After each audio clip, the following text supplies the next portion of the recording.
তো hello guys, welcome to my new blog. ও কয়দিন ধরে কাজ করতে করতে ফাইনালি আজকে আমি আছি বাড়িতে। আর এই বাড়িতে থাকারও কোনো শান্তি নেই। একটু টাইম হতে না হতে আমাকে যেতে হয় জাঙ্গি বাড়ির কাছে।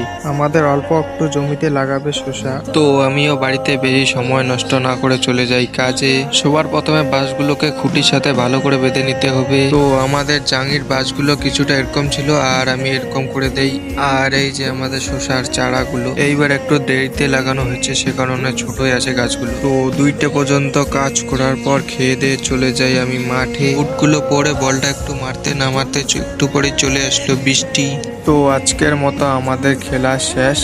আর বসে বসে ওদের দুই ভাইয়ের মোজাগুলো দেখছিলাম। তো আমার ব্লগটা এতটুকু দেখা হচ্ছে পরের ব্লগে। Bye bye.